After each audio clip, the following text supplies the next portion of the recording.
No matter what, people will commit to misunderstanding you. What's most important is your commitment to understanding yourself. Hello, you guys. My name is Nkirka Madani, known as NK, and welcome back to Misunderstood, a guide to finding balance in your life as a girl who wants to do everything. This is a topic that is very important to me because I do a lot of things. A lot of my friends know this, but also a lot of people on social often tell me that I am the master of all trades. I do find myself doing a ton of things that bring me joy, that move the needle forward, and overall just make my life feel very whole. I thought, why not dedicate an episode to finding balance? Balance is so important to strike in your life, especially as adults when we have so many things we are tackling and we have so many to-dos and responsibilities and people asking things of us as well as what we need for ourselves. We need to find that balance. But before we get into today's episode, take some time right now to rate the show Misunderstood 5 stars. I'm so happy that so many people really enjoy it. I love seeing your guys' DMs. I love reading the comments. I love getting the messages, the emails. It truly makes me so proud that I started this a year ago and here we are. A free and easy way you can support the continuation of this podcast is by rating the show 5 stars on both Apple and Spotify. This helps so much with the exposure so that other people can learn about the podcast, so that it can continue to grow, so that our community can get bigger and bigger. If you have not already, please take some time to rate the show Misunderstood 5 stars on both Apple and Spotify, as well as leave a written review on Apple. That is so helpful for people who don't know what we're all about to get a sense of what we are doing here. Thank you so much. All right, let us just jump right into it. First off, why should you listen to me? If you don't know me, I want to sell you on why you should listen to my advice on finding balance in your life. I have worked for myself for 6 years. I maintain good friendships across the country and here in New York City. I am always on a new side quest. I'm very ambitious with my goals. Truly, I am the CEO of if I say I'm going to do something, I'm going to do it. No one's ever going to remind me. I will do it because that's who I am. For example, I have a goal of reading 50 books in 2026. I'm already at 34 books. Another example, I am running the New York City Marathon in November, and we are well into our training program. Those are a few of my credentials if you needed anything to sell you on why you should continue this episode. I think it's also important for me to tell you guys my view of balance. Balance is the art of doing both. Point of balance is not fully restricting one side of your life for the other and vice versa. Balance is the art of doing it all and doing it all comfortably. And you might be thinking, okay, well, I want to do a lot of things. You might be a girl who likes to do everything. And you sound a lot like me. I want to tell you guys how I have been able to effectively find and strike that balance in my life, not fully overwhelm myself, take steps back where it feels right, lean in where it feels right. That's what we're going to talk about today. So I have 5 core items for finding that balance that I want to detail for you guys and give examples. And then I also want to take you guys through an entire week in my life and literally narrate how I have done this in practice. So stay tuned at the end, which is where we will talk about the full week in my life in detail. And you guys will hear how many components are in my week. And you might think, how the hell can this one girl do all that? All right. Again, stay tuned for that. But first, let us go through our 5 items for finding balance in your life. Number 1 is cut the shit. This actually has a double meaning. When I first wrote this down, I said literally cutting out the waste in your life, things that are literally wasting time. Because truthfully, if you want to actually strike balance, you need to be able to assess what is wasting your time and get that out of there. But the double meaning of cut the shit, which you guys have probably heard this saying, people say cut the shit when they refer to stop making excuses. You can kind of use that same mindset here as well. There's a lot of times where I have told myself, I can't do that.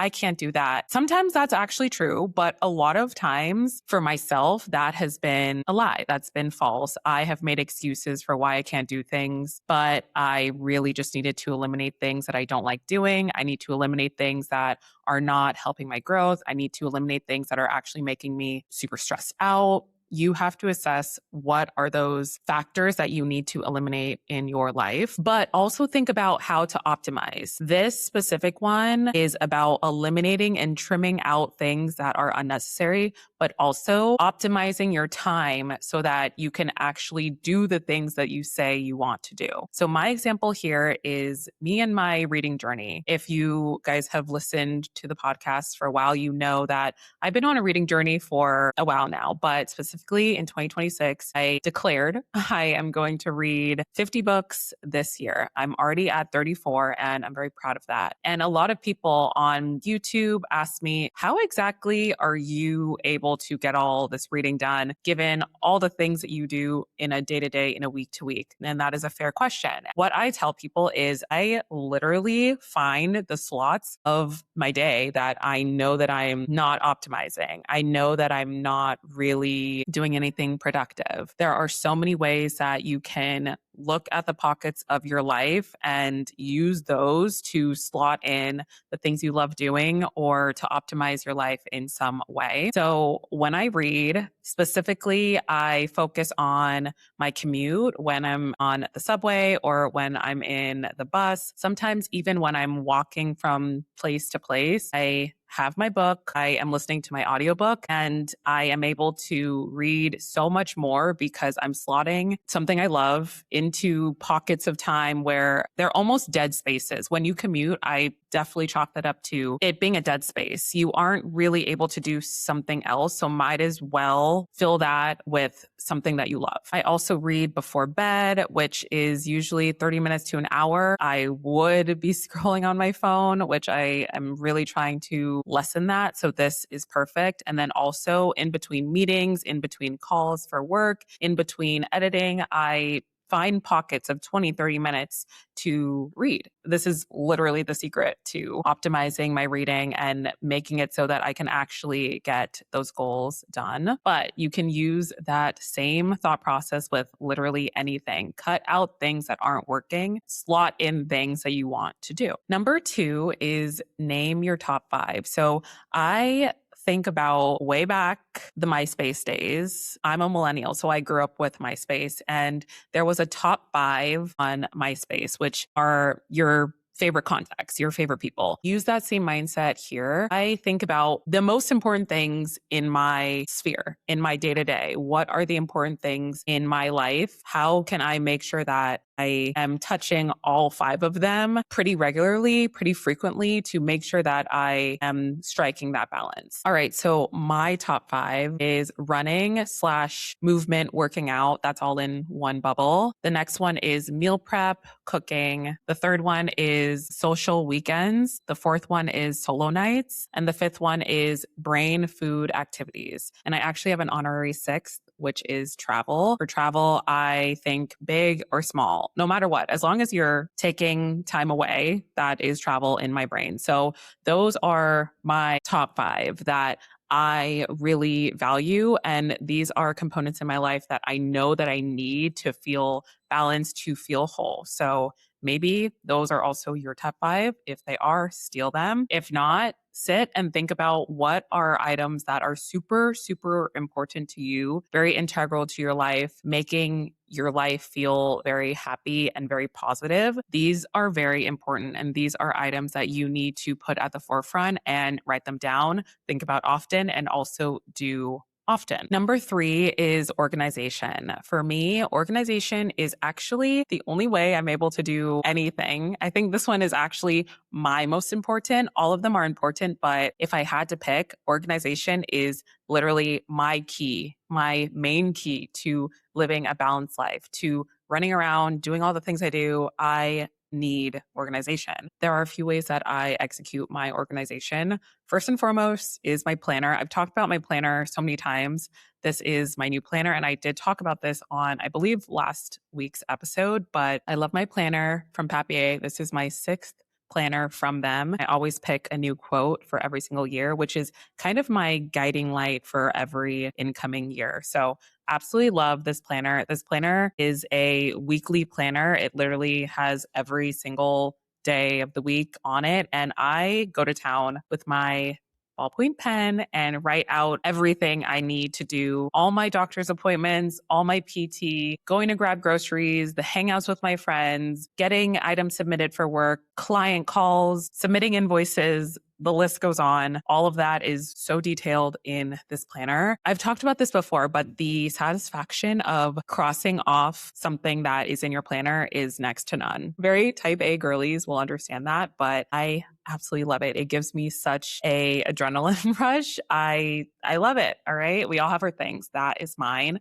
So I highly recommend getting some type of planning item, planning device. It doesn't have to be a planner, but I really love my planner. There is so many times where I also just write in my notes app. I have a ton of notes that are day by day laundry lists of items that I have to do. So I really do switch between a to-do list on my notes app and my physical planner. But I really do love a physical planner because I love crossing things out. But a lot of my on-the-go stuff, I do write in my notes app on my phone. And for this one, it really is all about that structure. A lot of people aren't very structured. That's okay. But you're talking to a girl who is very structured, and that's just how my brain works. And it's how I'm able to really feel in balance. I'm able to see everything visually that I need to do, and I get it done. That's just how my brain works. So if you are anything like me, I believe that this will help you so much. It's such a game changer. Number 4 is say no. And over here on Misunderstood, we are all about boundary setting. This one for me also entails discipline. And there's a lot of times where I view discipline and setting boundaries as very similar, not the same, but very similar in a lot of ways. Setting boundaries with other people as well as yourself is very, very important. Actually, if you think about it, setting boundaries with yourself is discipline, and setting boundaries outwardly are the boundaries with other people. So I do both very, very often. There are times where I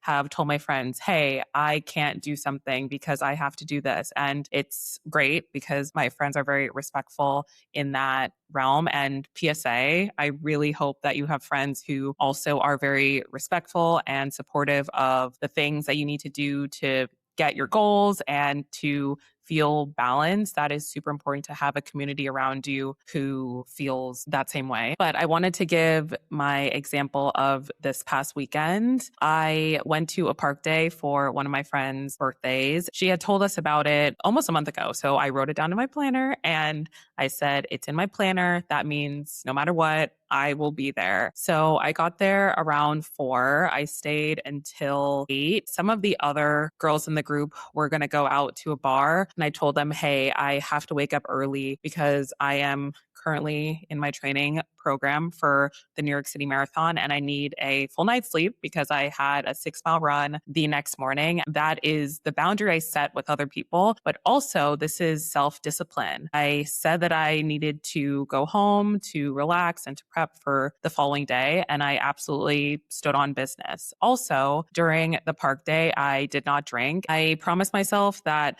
I would really be dialing back on alcohol as a whole and not really be drinking for the majority of the time between now and the New York City Marathons. I told myself and I told my friends, hey, I'm just going to have water. I'm just going to have juice. I'm not going to be drinking alcohol because I want to feel my best for the 6-mile run that I have to do in the morning. And just in general, I think taking a step back from alcohol these past 2 weeks so far has been really good for a reset to my system. It's made me feel bodily better. It's also made my brain feel less foggy. And that is how I have definitely struck balance within myself. So that example gave the self-discipline, but also the boundary setting with being in social situations. A few other examples I wanted to give for anybody who might be in these different situations is work cutoff times. Tell your boss that you need to leave work at 5 p.m. because you want to take a yoga class at 6 p.m. one day a week, which is so valid. And you should absolutely be able to do that. For me, I have a rule of not checking my email before I do my morning movement, whether it is just going to the gym or running in the morning. Now that I'm running, I do not check my email until I am back from my workout of choice because I I want to always put my body first before I am attending to other people's needs. Another self-discipline item that I know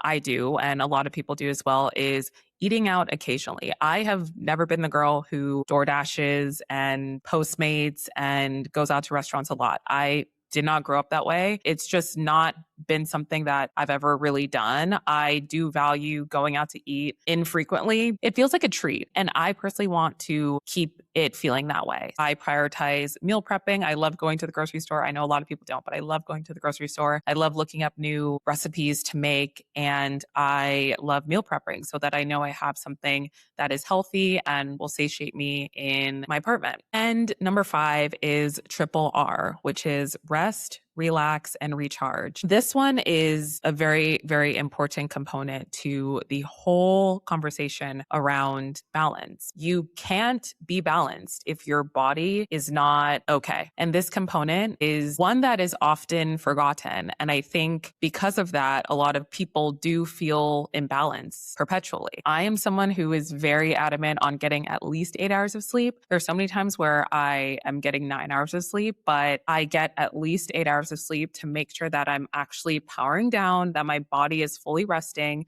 that I'm hitting my REM cycles a few times before I wake up again to do my to-do list, to run around, to exercise, to be social. It's so important to actually get that rest. For relax, I view this one as when you are awake, but you are chilling out. Honestly, just laying horizontal, watching TV, scrolling on your phone, watching a movie, something that honestly doesn't take a lot of brain power. I think these are perfect moments to slate in to really reset. I actually love my Saturdays in specific. My Saturdays, for the most part, are me just relaxing. I'm watching TV, I'm catching up on my shows. Maybe I'll watch a movie. Maybe I'll just lay in bed and scroll on TikTok, which is okay. That is balance as well. Remember, balance is doing both. It's not just optimizing your life all the time and running around and doing all these things. No, you need to slot in your downtime. And then the third R is recharge. For this one, I think about doing something that stimulates your brain, but is not work related. I think about my brain food activities. And I realized earlier I didn't detail what a brain food activity means. But for me, a brain food activity means anything that feels like a brain buster, something that challenges your brain in a way that is not phone related. So think analog activities like reading a book, doing a Sudoku puzzle, a crossword puzzle, crocheting, knitting, junk journaling, any of that is brain food activity, which I love to do at least once a week to really re-engage my brain, and it helps me recharge. All right, so those are the 5 items I wanted to share with you guys, and I really hope those were helpful, and let me know if you've tried any of those. I would love to hear. Now I'm going to detail my week of balance. So I'm going to do a play-by-play of last week. I would say that was one of the most balanced weeks I've ever had. It was one of the most fun weeks I've ever had. It was one of the most engaging weeks I've ever had, but also I felt so balanced overall. I felt very at peace in a lot of ways, but I felt very engaged in a lot of ways. And that is what balance is all about. A few notes before I get into the week. I have a visual of my entire week on my weekly YouTube videos. If you're new here, I do post on YouTube. I post every single Sunday. I've never missed a week, and you guys should go subscribe because the podcast and my YouTube videos truly go hand in hand. I say that all the time because it's true. I talk about things on here and then you can see them visually on YouTube. So go check that out. This vlog is already on YouTube, but I am going to detail what I did and why I feel as though I struck a balance last week in particular. I want you guys to keep in mind as well before I go through the week is every night I am pretty much going to bed around 11 p.m. and my morning wake up time is between 6 and 9 a.m. The 6 a.m.s are primarily because of my morning runs, but I'm usually waking up around 9 a.m. And the last caveat I want to say is I bring snacks literally everywhere. I have snacks in my bag all the time because I know that I get hungry on the go and I don't want to get hangry. So that is another way that I remind myself I have to have balance because if I am not fed, I can't do anything. And I know so many people who are probably listening to this are like that as well. If you are hungry, you are in a bad mood, and then you can't do anything. All right. I'm just going to read off my phone because I wrote them all down. So on Monday, I do my morning workout, which is a strength training session. I go to PT for my knee, usually do a reset of my apartment. Sometimes it's a big reset. Sometimes it's a small reset. But this past Monday, I did my laundry, I cleaned, I fixed up my closet, I did a few errands. On Tuesday, I did a morning treadmill walk. I honestly just love that movement of going on the treadmill, which is a very low lift exercise. I also did some stretching. Then I recorded my podcast. I usually record on Tuesdays, so that's been a good routine for me to set. Then I went to my bi-weekly craft club at my local library, which I've been going to for 4-5 months now, and it's so much fun. I started a new crochet project. After that, I went to go watch The Odyssey with one of my friends. It was such a good movie. I decided I'm going to treat myself and get chicken tenders and popcorn and gummy bears because I've been running so much. I definitely get to treat myself more with food these days. Wednesday, I did another strength training workout. I went to PT once again. In the evening, I went to a park day at Prospect Park that one of my friends hosted. She's been doing them for a few months. I went to my first one in June and it was so much fun. So I said, I need to keep this up and go again. Essentially, everyone brings their own crafts. There's people beading, there's people painting, there's people crocheting, coloring, collaging. It's so wholesome and it's so much fun. And we're all just talking about so many different things, which is so nice to have people who you can do those types of activities with. Thursday, I started my morning with a run. I am waking up around 6 to 7 a.m. to run because of the humidity. So I'm really trying to beat the humidity by running earlier. Thursday, I did the bulk of my computer work. I also want to make it clear, I do work every single day, even though I didn't specifically state that for Monday, Tuesday, Wednesday. I work every single day. But Thursday in particular, I slotted 8 hours for computer work,